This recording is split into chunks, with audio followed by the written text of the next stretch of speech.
सनातन धर्म के पेज पर एक बार फिर आपका स्वागत है। आज की कथा है गो भगत राज ऋषि दिलीप की कथा। शास्त्रों में राजा को भगवान की विभूति माना गया है। साधारण व्यक्ति से श्रेष्ठ राजा को माना जाता है। राजाओं में भी श्रेष्ठ सप्तद्वीपवती पृथ्वी के चक्रवर्ती सम्राट को और अधिक श्रेष्ठ माना गया है। ऐसे ही पृथ्वी के एक छत्र सम्राट सूर्यवंशी राज ऋषि दिलीप एक महान गोभक्त हुए। महाराज दिलीप और देवराज इंद्र में मित्रता थी। देवराज के बुलाने पर दिलीप एक बार स्वर्ग गए। देव असुर संग्राम में देवराज ने महाराज दिलीप से सहायता मांगी। राजा दिलीप ने सहायता करने के लिए हाँ कर दी और देव असुर युद्ध हुआ। युद्ध समाप्ति होने पर स्वर्ग से लौटते समय मार्ग में कामधेनु मिली, किंतु दिलीप ने पृथ्वी पर आने की आतुरता के कारण उसे देखा नहीं। कामधेनु को उन्होंने प्रणाम नहीं किया, ना ही परिदक्षिणा की। इस अपमान से रुष्ट होकर कामधेनु ने शाप दिया, मेरी संतान यानी नंदिनी गाय यदि कृपा ना करे तो यह पुत्रहीन ही रहेगा। महाराज दिलीप को शाप का कुछ पता नहीं था, किंतु उनके कोई पुत्र ना होने से वे स्वयं महारानी तथा प्रजा के लोग भी चिंतित एवं दुखी रहते थे। पुत्र प्राप्ति की इच्छा से महाराज दिलीप रानी के साथ कुलगुरु महर्षि वशिष्ठ के आश्रम पर पहुँचे। महर्षि सब कुछ समझ गए। महर्षि ने कहा, ये गौ माता के अपमान के पाप का फल है। सुरभि गौ की पुत्री नंदिनी गाय हमारे आश्रम पर विराजती है। महर्षि ने आदेश दिया, कुछ काल आश्रम में रहो और मेरी कामधेनु नंदिनी की सेवा करो। महाराज ने गुरु की आज्ञा स्वीकार कर ली।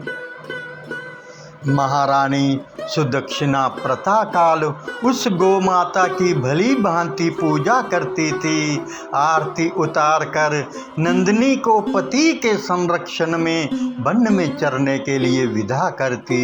सम्राट दिन भर छाया की भांति उसका अनुगमन करते, उसके ठहरने पर ठहरते, चलने पर चलते, बैठने पर बैठते और जल पीने पर जल पीते।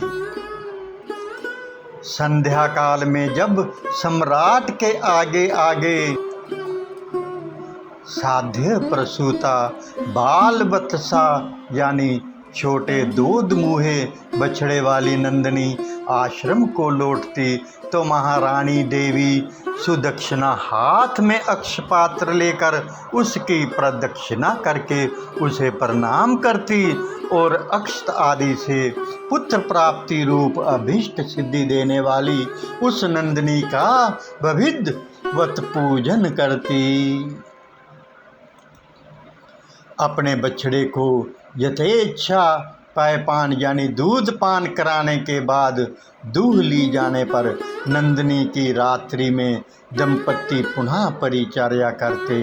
अपने हाथों से कोमल हरित शाप्य कवल खिलाकर उसकी परितृप्त करते और उसके विश्राम करने पर शयन करते। इस तरह उसकी परिचर्या करते 21 दिन बीत गए। एक दिन वन में नंदिनी का अनुराग करते महाराज दिलीप की दृष्टि क्षण भर अरण्य वन की प्राकृतिक सुंदरता में अटक गई कि तभी उन्हें नंदिनी का अर्तनाद सुनाई दिया। वह एक भयानक सिंह के पंजे में फंसी छटपटा रही थी। उन्होंने आक्रामक सिंह को मारने के लिए अपने तरकश से तीर निकालना चाहा, किंतु उनका हाथ जड़वत निश्चेष्ट होकर वहीं अटक गया। वे चित्रलिखे से खड़े रह गए और भीतर ही भीतर छटपटाने लगे। तभी मनुष्य की वाणी में सिंह बोल उठा, राजन, तुम्हारे शस्त्र संधान का श्रम उसी तरह व्यर्थ है जैसे वृक्षों को उखाड़ देने वाला प्रभंजन पर्वत से टकराकर व्यर्थ हो जाता है। मैं भगवान शिव के गण निकुंभ का मित्र कंबोदर हूँ। भगवान शिव ने सिंह वृत्ति देकर मुझे हाथी आदि से इस वन के देवदारुओं की रक्षा का भार सौंपा है। किंतु पर दुख कतार दिलीप भय और व्यथा से छटपटाती नेत्रों से अविरल अश्रुधारा बहाती नंदिनी को देखकर और उस संध्या काल में अपनी माँ की उत्कंठा से प्रतीक्षा करने वाले उसके दूध मुँहे बछड़े का स्मरण कर करुणा विगलित हो उठे। नंदिनी का मात्र तब उन्हें अपने जीवन से कहीं अधिक मूल्यवान जान पड़ा और उन्होंने सिंह से प्रार्थना की कि वह उनके शरीर को खाकर अपनी भूख मिटा और बाल वत्सा नंदिनी को छोड़ दे। सिंह ने राजा के इस अद्भुत प्रस्ताव का उपहास करते हुए कहा, राजन, तुम चक्रवर्ती सम्राट हो। गुरु को नंदिनी के बदले करोड़ों दुधार गोएं देकर प्रसन्न कर सकते हो। अभी तुम युवा हो, इस तुच्छ प्राणी के लिए अपने स्वस्थ सुंदर शरीर और यौवन की अवहेलना कर जान की बाजी लगाने वाले सम्राट, लगता है तुम अपना विवेक खो बैठे हो। यदि प्राणियों पर दया करने का तुम्हारा व्रत ही है तो मैं भी आज यदि इस गाय के बदले में तुम्हें खा लूँगा तो तुम्हारे मर जाने पर केवल इसकी ही विपत्तियों से रक्षा हो सकेगी, और यदि तुम जीवित रहे तो पिता की भांति संपूर्ण प्रजा की निरंतर विपत्तियों से रक्षा करते रहोगे। इसलिए तुम अपने सुख भोगता शरीर की रक्षा करो। स्वर्ग प्राप्ति के लिए तप त्याग करके शरीर की कष्ट देना तुम जैसे अमित ऐश्वर्यशालियों के लिए निरर्थक है। स्वर्ग, अरे वह तो इसी पृथ्वी पर है जिसे सांसारिक वैभव विलास के समग्र साधन उपलब्ध हैं, वह समझो कि स्वर्ग में ही रह रहा है। स्वर्ग का काल्पनिक आकर्षण तो मात्र विपन्नों के लिए ही है, संपन्नों के लिए नहीं। इस तरह से सिंह ने राजा को भ्रमित करने का प्रयत्न किया। भगवान शंकर के अनुचर सिंह की बात सुनकर अत्यंत दयालु महाराज दिलीप ने उसके द्वारा आक्रांत नंदिनी को देखा। नंदिनी अश्रुपूरित कतार नेत्रों से उनकी ओर देखती हुई प्राण रक्षा की याचना कर रही थी। राजा ने क्षत्रिय तव के महत्व को प्रतिपादित करते हुए उत्तर दिया, नहीं सिंह, नहीं, मैं गौ माता को तुम्हारा भक्ष्य बनाकर नहीं लौट सकता। मैं अपने क्षत्रिय तव को क्यों कलंकित करूं?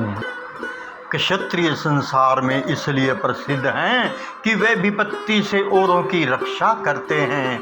राज्य का भोग भी उनका लक्ष्य नहीं, उनका लक्ष्य तो है लोक रक्षा से कीर्ति अर्जित करना।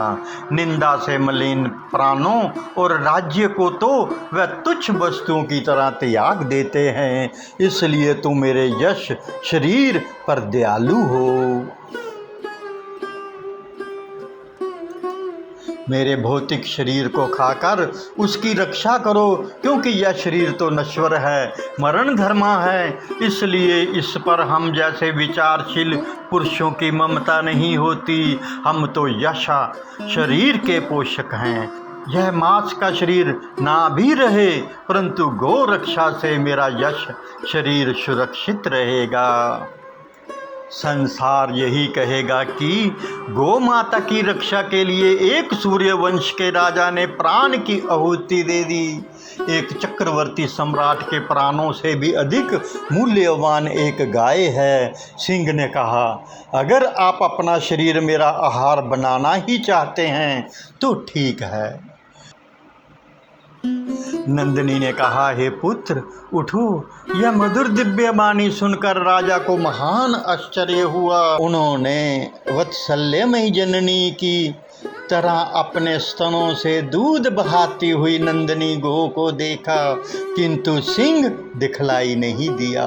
आश्चर्यचकित दिलीप से नंदिनी ने कहा, हे सत्य पुरुष, तुम्हारी परीक्षा लेने के लिए मैंने ही माया सब सिंह की सृष्टि की थी।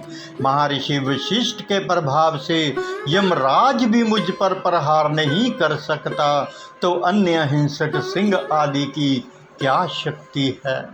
मैं तुम्हारी गुरु भक्ति से और मेरे प्रति प्रदर्शित दया भाव से अत्यंत प्रसन्न हूँ। वर मांगो।